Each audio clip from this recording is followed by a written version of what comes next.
आज हमारे सामने उत्तर प्रदेश एसआई परीक्षा 2026 के लिए स्टडी टेक के कुछ बहुत ही दिलचस्प नोट्स हैं। ये सिर्फ पन्ने नहीं है बल्कि एक तरह से विजुअल माइंड मैप्स हैं जो भारतीय दंड संहिता मतलब आईपीसी और नई भारतीय न्याय संहिता यानी बीएनएस के बीच हुए बदलावों की कहानी कहते हैं। तो आज की हमारी इस चर्चा का मिशन है इन विजुअल नोट्स को डिकोड करना और कुछ प्रमुख अपराधों से जुड़े कानूनी बदलावों की तह तक जाना। हम खास तौर पर उन ट्रिक्स पर भी ध्यान देंगे जो स्टडी टेक ने इन्हें याद रखने के लिए बनाई हैं। तो चलिए शुरू करते हैं। बिल्कुल। और ये समझना बहुत जरूरी है कि ये बदलाव सिर्फ धाराओं के नंबर बदलना नहीं है। आईपीसी से बीएनएस का ये जो सफर है वो एक तरह से हमारी न्याय प्रणाली में एक वैचारिक बदलाव का संकेत है। कुछ अपराधों की परिभाषा बदली है, सजा में भी भारी फेरबदल हुआ है और स्टडी टेक का ये विजुअल तरीका मतलब वाकई अनूठा है। ये जटिल कानूनी भाषा को ऐसी चीज में बदल देता है जिसे आसानी से समझा जा सके।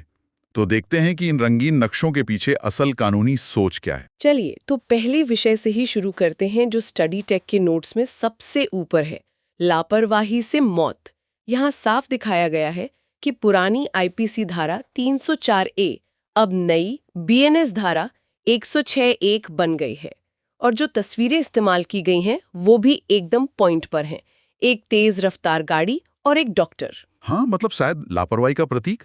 ये इससे रोजमर्रा की जिंदगी से जोड़ता है। बिल्कुल, ये वो मामले हैं जो हमें अक्सर खबरों में सुनने को मिलते हैं। सही कहा। लेकिन यहाँ जो सबसे बड़ा बदलाव है वो है सजा में।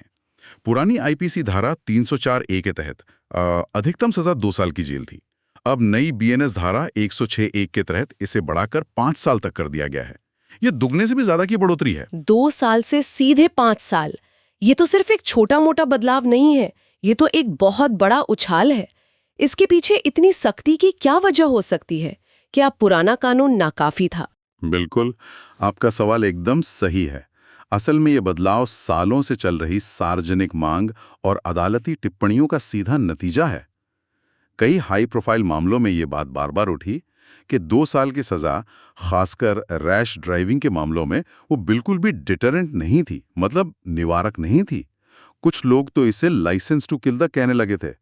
तो ये 5 साल की बढ़ोतरी सिर्फ एक कानूनी बदलाव नहीं है, बल्कि सामाजिक दबाव और न्याय की भावना को दिखाने वाला एक बड़ा कदम है। अच्छा, तो ये सिर्फ कानून की किताबों में बदलाव नहीं बल्कि समाज की आवाज का प्रतिबिंब है। ये जानना दिलचस्प है।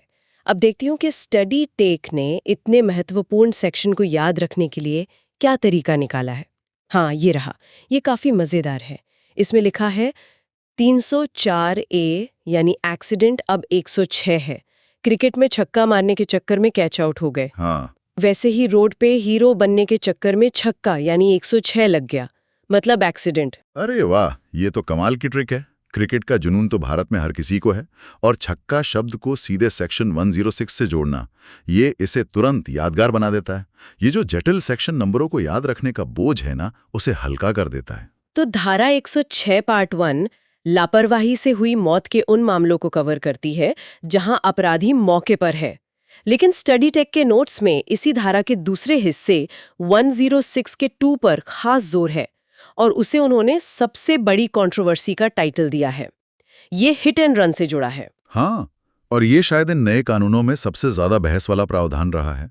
बीएनएस की धारा 106 का 2 खास तौर पर उन ड्राइवरों के लिए है जो एक्सीडेंट करके घायल की मदद किए बिना या पुलिस को सूचित किए बिना मौके से भाग जाते हैं। इस कानून की सबसे महत्वपूर्ण बात यह है कि इसमें 2 अलग-अलग रास्ते और 2 अलग-अलग अंजाम बनाए गए हैं। 2 रास्ते? वो क्या है? देखिए, पहला रास्ता है भाग जाने का।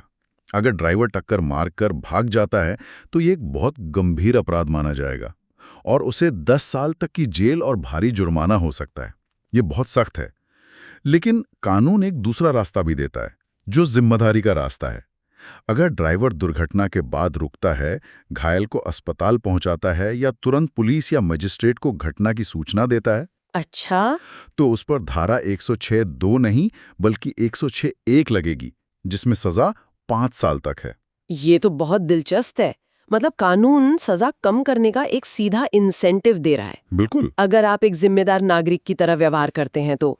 लेकिन यहाँ एक व्यावहारिक सवाल उठता है। भारत में अक्सर दुर्घटना के बाद भीड़ इकट्ठा हो जाती है और ड्राइवर पर हमला कर देती है। तो क्या इसमें ये खतरा नहीं है कि अपनी जान बचाने के डर से कोई अच्छा ड्राइवर भी रुकने की हिम्मत ना करे और भाग जाए? ये एक बहुत ही जायज और महत्वपूर्ण चिंता है। कानून का उद्देश्य किसी को मॉब लिंचिंग का शिकार बनाना नहीं है, बिल्कुल नहीं।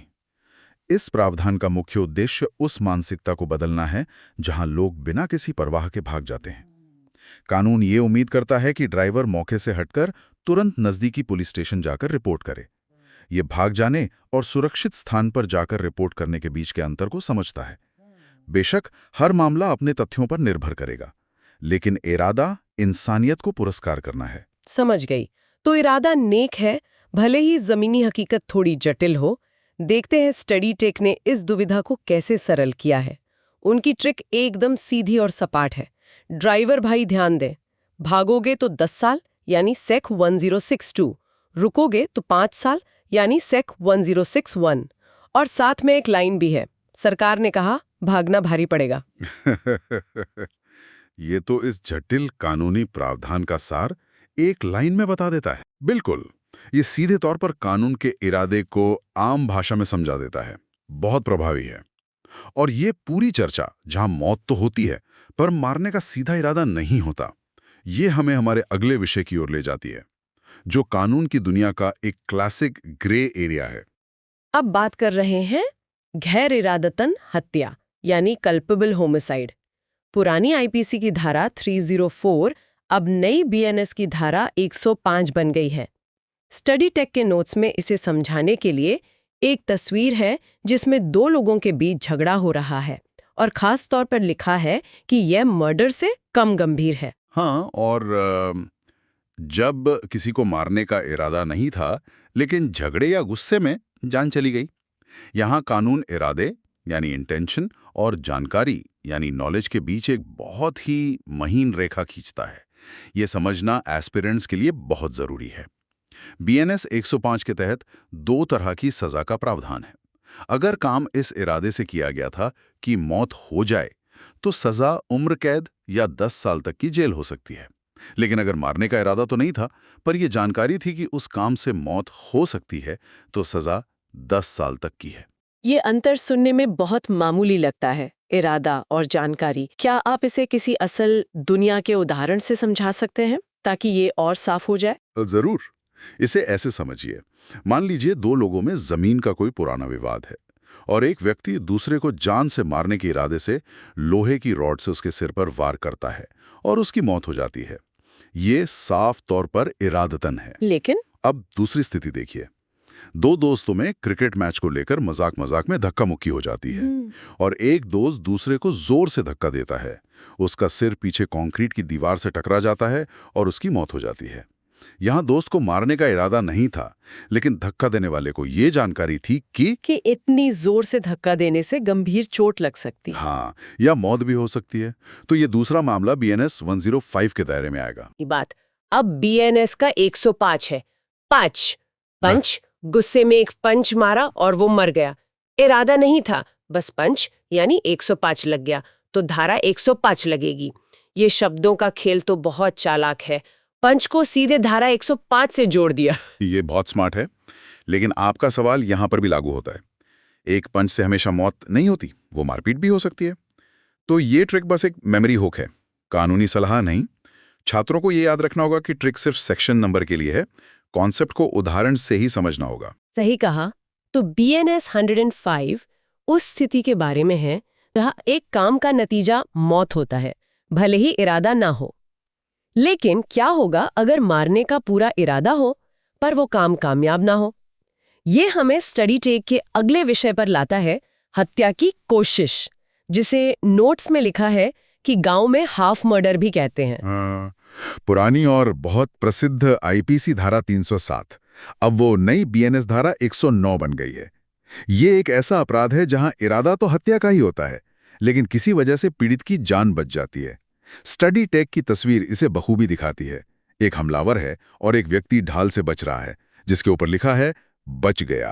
तो इसमें सजा कैसे तय होती है, क्योंकि काम तो पूरा हुआ ही नहीं? इस अपराध में भी सजा इस बात पर निर्भर करती है कि अपराध का परिणाम क्या हुआ।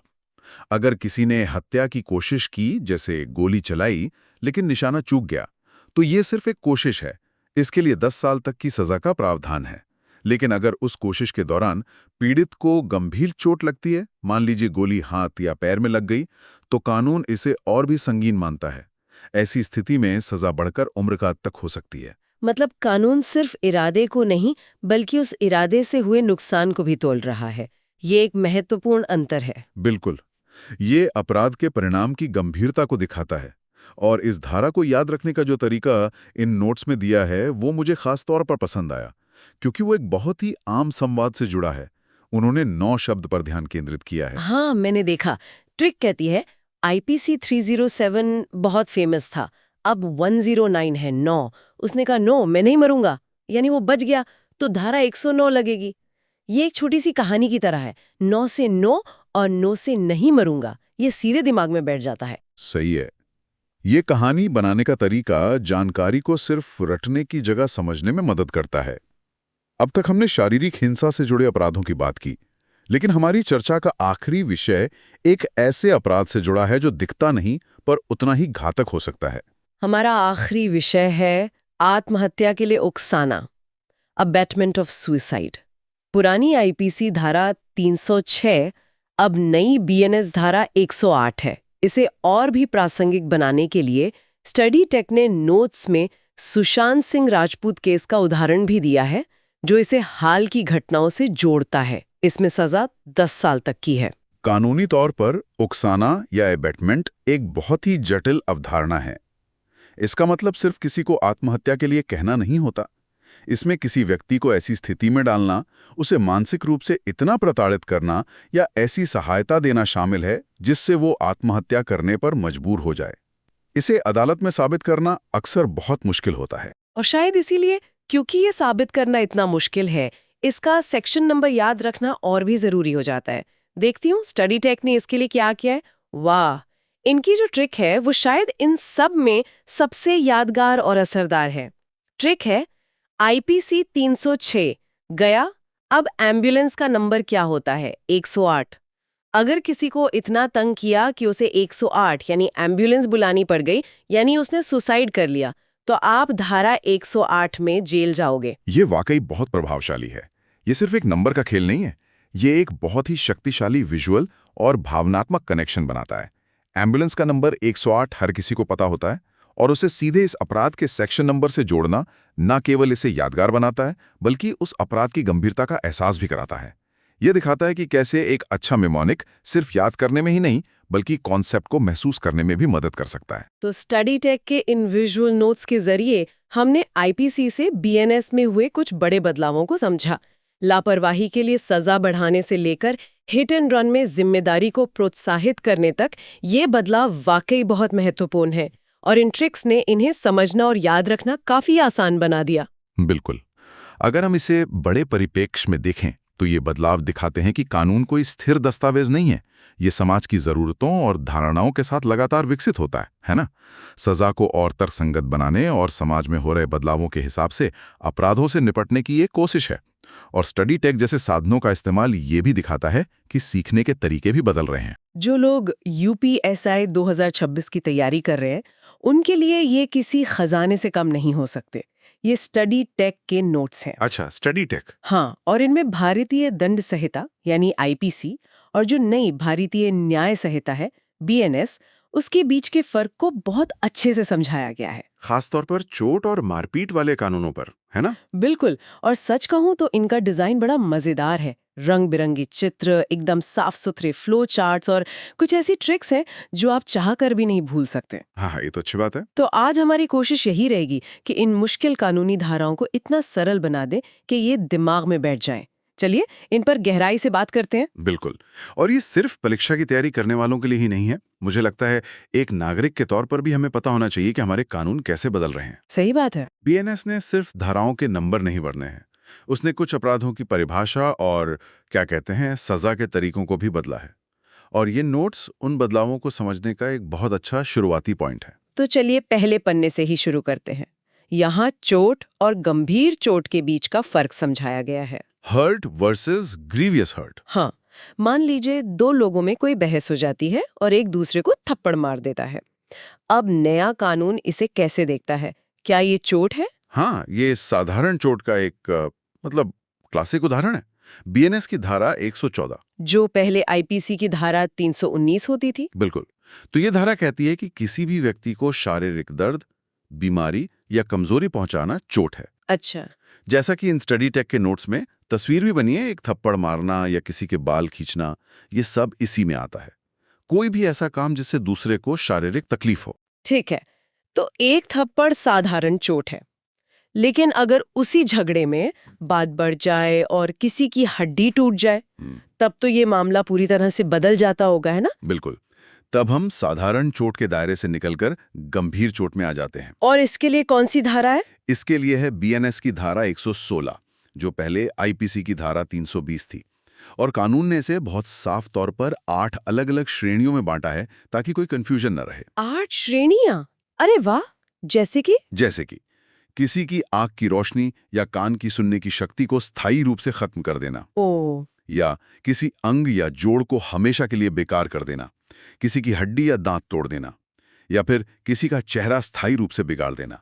ये वो चोटें हैं जिनका असर पीड़ित पर बहुत लंबे समय तक या जिंदगी भर रहता है। समझ गई।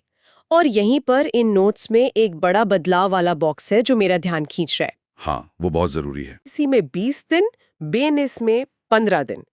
इन 5 दिनों के अंतर का असल मतलब क्या है? ये सिर्फ एक नंबर का बदलाव तो नहीं होगा? नहीं, ये सिर्फ नंबर का बदलाव नहीं है। ये एक बहुत बड़ा और असरदार बदलाव है। इसका सीधा असर केस पर पड़ता है। कैसे? देखिए, पहले आईपीसी के तहत अगर किसी चोट की वजह से कोई व्यक्ति 20 दिनों तक बहुत तेज दर्द में रहता था या मतलब अपने रोजमर्रा के काम नहीं कर पाता था, तब जाकर उस चोट को गंभीर माना जाता था। 20 दिन, ठीक है। और अब बीएनएस ने इस समय सीमा को घटाकर 15 दिन कर दिया है। 15 दिन? हाँ, सिर्फ 15 दिन। इसका असली असर ये होगा कि अब अभियोजन पक्ष यानी प्रोसिक्यूशन के लिए किसी मामले को गंभीर चोट साबित करना थोड़ा आसान हो जाएगा। अच्छा। अगर कोई पीड़ित हमले के बाद 15 दिन भी बिस्तर पर रहने को मजबूर हो जाता है, तो हमलावर पर गंभीर चोट का मुकदमा चल सकता है। ये पीड़ितों के हक में एक बड़ा कदम है। वाह! तो ये 5 दिन पीड़ित को जल्दी न्याय दिलाने में मदद कर सकते हैं। और मुझे स्टडी टेक की ट्रिक बहुत अच्छी लगी, जिस तरह से उन्होंने इसे समझाया है। हाँ, वो काफी मजेदार है। लिखा है, आईपीसी में 20 दिन का दर्द था, बीएनएस में 15 दिन आधा महीना कर दिया है। यानी अब हड्डी टूटना या 15 दिन बिस्तर पर रहना = धारा 116 गंभीर चोट। ये आधा महीना वाली बात इसे हमेशा के लिए याद करा देती है। बहुत चालाकी से समझाया है। निश्चित रूप से जब आप पर परीक्षा का दबाव होता है तो ऐसी छोटी छोटी ट्रिक्स काम आती हैं, और ये दिखाता है कि कानून अब पीड़ित की तकलीफ को लेकर ज्यादा संवेदनशील हो रहा है। तो ये तो हुई परिभाषा की बात। एक थप्पड़ चोट, टूटी हड्डी गंभीर चोट।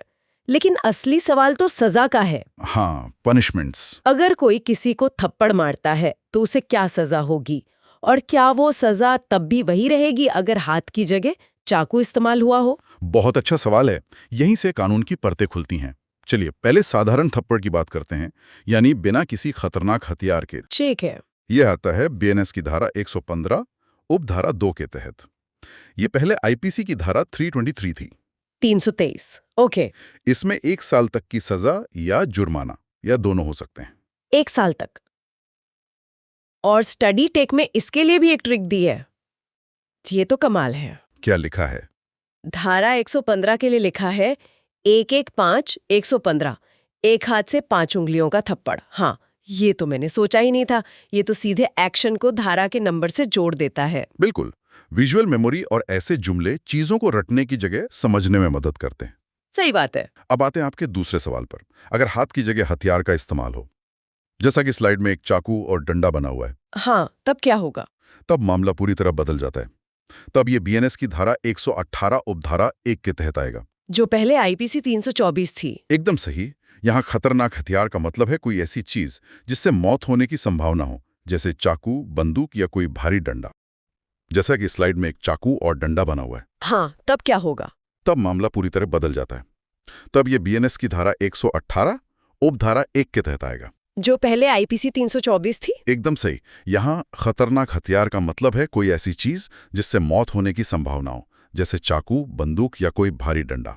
ऐसे में चोट भले ही साधारण हो, लेकिन हथियार के इस्तेमाल की वजह से सजा 3 साल तक हो सकती है। मतलब हथियार उठाते ही सजा 3 गुना हो गई। हाँ, एक तरह से। ये तो साफ संदेश है कि आप लड़ाई में हथियार का इस्तेमाल नहीं कर सकते। ठीक है, तो अब अगर हम गंभीर चोट की सजा पर आएं, तो वो तो जाहिर है और भी ज्यादा होगी। स्वाभाविक है। चलिए अपने टूटी हड्डी वाले उदाहरण पर वापस चलते हैं। अगर किसी ने बिना हथियार के किसी की हड्डी तोड़ दी, तो क्या सजा है? अगर गंभीर चोट बिना किसी खतरनाक हथियार के पहुंचाई गई है तो ये बीएनएस की धारा 117 उपधारा 2 में आता है, जो पहले आईपीसी 325 थी। हाँ बिल्कुल। इसमें सजा सीधे 7 साल तक हो सकती है और साथ में जुर्माना भी लगता है। 7 साल? और अब सबसे खतरनाक स्थिति, अगर यही गंभीर चोट यानी टूटी हुई हड्डी किसी खतरनाक हथियार से पहुंचाई जाए। स्टडी टेक की स्लाइड में यहां एक खोपड़ी और 2 हड्डियों का निशान बनाएं, मतलब खतरे का निशान। और वो निशान बिल्कुल सही है। हथियार से गंभीर चोट पहुंचाना बीएनएस की धारा 118 उपधारा 2 के तहत आता है, जो पहले आईपीसी 326 थी। सही। और ये बहुत ही गंभीर अपराधों में गिना जाता है। इसकी सजा 10 साल तक हो सकती है और मामले की गंभीरता को देखते हुए ये उम्र कैद तक भी जा सकती है। एक मिनट, यहां मैं थोड़ा सा कंफ्यूज हो गई। तो धारा 118 में साधारण चोट और गंभीर चोट दोनों के लिए प्रावधान है। हाँ। इसका मतलब अगर हथियार इस्तेमाल हुआ तो चोट छोटी हो या बड़ी, धारा 118 ही लगेगी। ये तो एक बड़ा बदलाव लग रहा है। आपने बिल्कुल सही पकड़ा। और ये बीएनएस के सबसे अच्छे बदलावों में से एक है। इसने कानून को बहुत व्यवस्थित कर दिया है। कैसे? अब धारा 118 को आप हथियार वाली धारा मान सकते हैं। अब हथियार आया, पुलिस और वकील सीधे धारा 118 देखेंगे। अच्छा। फिर वो चोट की गंभीरता देखेंगे। अगर साधारण चोट है तो उपधारा 1 लगेगी, 3 साल वाली सजा। हाँ, और अगर गंभीर चोट है तो उपधारा 2, 10 साल या उम्र कैद वाली। बिल्कुल, इससे कानून में बहुत स्पष्टता आ गई है। वाह, ये तो बहुत तार्किक है। और इस पर स्टडी टेक की ट्रिक तो और भी शानदार है। क्या ट्रिक दी है इन्होंने? धारा 118 यानी हथियार। अगर हथियार से हड्डी तोड़ी तो धारा 118 लगेगी और लंबी जेल होगी। हाँ, बहुत बढ़िया। 18 और हथियार का ये कनेक्शन जो सुनने में एक जैसा लगता है, ये परीक्षा के तनाव में रामबाण साबित हो सकता है। बिल्कुल। जब मैं कानून पढ़ रहा था तो हमें आईपीसी की ये सारी धाराएं अलग अलग याद करनी पड़ती थी। 324, 326, बीएनएस ने इसे एक ही जगह लाकर तैयारी करने वालों का काम आसान कर दिया है। ये तार्किक प्रोग्रेशन तो समझ में आता है। साधारण चोट, फिर हथियार से चोट, फिर गंभीर चोट और फिर हथियार से गंभीर चोट। लेकिन इन नोट्स की आखिरी स्लाइड एक ऐसे अपराध के बारे में है जो इन सबसे परे है। एक ऐसा अपराध जो गुस्से या लड़ाई में नहीं बल्कि ठंडे दिमाग से की गई क्रूरता, एसिड अटैक। हाँ, यहाँ आकर तो बात बहुत ही गंभीर हो जाती है। हाँ, स्लाइड के बीच में बड़े अक्षरों में लिखा है मोस्ट हेनस क्राइम, यानी सबसे घिनौना अपराध। और कानून भी इसे ऐसे ही देखता है। पहले आईपीसी में तो इसके लिए अलग धाराएं थी ना? हाँ, पहले 2 अलग अलग धाराएं थीं। 326A एसिड फेंकने के लिए और 326B एसिड फेंकने की कोशिश के लिए। और अब बीएनएस ने इन दोनों को मिलाकर एक ही मजबूत धारा बना दी है, धारा 124। एक ही धारा में सब कुछ। इसका मतलब कानून इस अपराध को लेकर कोई भी ढील नहीं देना चाहता। बिल्कुल नहीं। इस धारा 124 के भी 2 भाग हैं, उपधारा 1 और 2। इनमें क्या अंतर है? उपधारा 1 तब लागू होती है जब एसिड फेंकने का अपराध हो जाता है, यानी एसिड से किसी का चेहरा या शरीर स्थायी या आंशिक रूप से जल जाता है, पिघल जाता है या हमेशा के लिए खराब हो जाता है। ओह! इसकी सजा बहुत ही ज्यादा सख्त है, कम से कम 10 साल की जेल, जो उम्र कैद तक हो सकती है। और जुर्माना, स्लाइड में जुर्माने पर भी जोर दिया गया है। हाँ, इसमें जुर्माना भी बहुत महत्वपूर्ण है। कानून कहता है कि जुर्माना इतना होना चाहिए कि वो पीड़ित के इलाज और पुनर्वास के खर्चों को पूरा कर सके। मतलब ये जुर्माना सरकार को नहीं जाता? नहीं, ये जुर्माना सीधा पीड़ित को दिया जाता है। ये सिर्फ सजा नहीं बल्कि पीड़ित की मदद भी है। ये बहुत जरूरी बात है। और उपधारा 2 किस बारे में है? उपधारा 2 उस सिचुएशन के लिए है जब एसिड फेंकने की कोशिश की गई, यानी अपराधी ने एसिड फेंका तो, लेकिन वो पीड़ित को लगा नहीं या उससे वैसी गंभीर चोट नहीं आई। लेकिन इरादा तो था। बिल्कुल। और यहां कानून अपराधी के उसी इरादे को सजा देता है। सिर्फ कोशिश करने पर भी 5 से 7 साल की सजा का प्रावधान है। यह संदेश देता है कि ऐसा सोचना भी एक गंभीर अपराध है। सोचकर भी डर लगता है। और इस स्लाइड पर स्टडी टेक की जो ट्रिक है वो शायद सबसे ज्यादा असरदार और सोचने पर मजबूर करने वाली है। क्या लिखा है? 1 2 4 1 2 4। एसिड फेंकने वाले का चेहरा समाज में 1 2 4 नहीं 0 हो जाता है। धारा 124 मतलब तेजाब हमला, सबसे सख्त सजा। वाह, ये सिर्फ एक ट्रिक नहीं है, ये एक मजबूत सामाजिक संदेश है। आपने बिल्कुल सही कहा। और इसमें एक और छोटा सा नोट है जो बहुत दिलचस्प है। हाँ, मैंने भी देखा, खिरचनिद अटैक। हाँ, और एक वाक्य लिखा है, एसिड फेंकना माफा के ना ही नीचे सच्चा। ये शायद किसी स्थानीय बोली का इस्तेमाल है जो इस अपराध की कभी माफ ना किए जाने वाली प्रकृति पर जोर देता है। अच्छा, इसका मतलब ये है? हाँ, इसका सार यही है कि ये अपराध माफी के लायक नहीं है और इसके लिए सबसे कठोर सजा होनी चाहिए। ये लिखने का एक बहुत शक्तिशाली तरीका है जो कानून के शुष्क शब्दों से परे जाकर भावना को पकड़ता है। तो इन सभी नोट्स को देखने के बाद इसका कुल मतलब क्या निकलता है? हमने बीएनएस की धारा 114, 116, 115, 117, 118 और 124 को समझा। ये सिर्फ धाराओं के नंबर बदलने से कहीं ज्यादा है। इसका निचोड़ क्या है? इसका निचोड़ ये है कि नई भारतीय न्याय संहिता शारीरिक हिंसा से जुड़े अपराधों को लेकर ज्यादा व्यवस्थित, ज्यादा स्पष्ट और कुछ मामलों में मतलब एक स्ट्रक्चर्ड अप्रोच है। बिल्कुल। गंभीर चोट की परिभाषा का दायरा बढ़ाना, हथियारों से जुड़े अपराधों को एक ही धारा में लाना और एसिड अटैक जैसे घिनौने अपराधों के लिए एक अलग मजबूत धारा बनाना, ये सब दिखाता है कि हमारी न्याय प्रणाली समाज की बदलती जरूरतों और प्राथमिकताओं के हिसाब से खुद को ढाल रही है। और ये ज्यादा विक्टिम सेंट्रिक भी लग रही है। हाँ, बिल्कुल सही शब्द है। ये कानून को ज्यादा पीड़ित केंद्रित, विक्टिम सेंट्रिक बना रही है। बिल्कुल। और स्टडी टेक जैसे नोट्स इन जटिल बदलावों को उन लोगों के लिए बहुत आसान और यादगार बना देते हैं जिन्हें इन्हें पढ़कर परीक्षा देनी है। हाँ, वे कानूनी भाषा और असल जरूरत के बीच एक पुल का काम करते हैं। और ये पूरी चर्चा हमें एक गहरे सवाल के साथ छोड़ जाती है। क्या? कानूनों में ये बदलाव, जैसे दर्द की अवधि को 20 से 15 दिन करना या एसिड अटैक के लिए एक पूरी नई मजबूत धारा बनाना, ये न्याय और जवाबदेही के बारे में, हमारे समाज के बदलते हुए नजरिए के बारे में क्या बताते हैं? सोचने वाली बात है। यह सिर्फ कानून का अध्ययन नहीं है, बल्कि यह समझने का भी एक तरीका है कि एक समाज के तौर पर हम किन मूल्यों को सबसे ज्यादा महत्व दे रहे हैं और किन अपराधों के खिलाफ हम जीरो टॉलरेंस दिखाना चाहते हैं।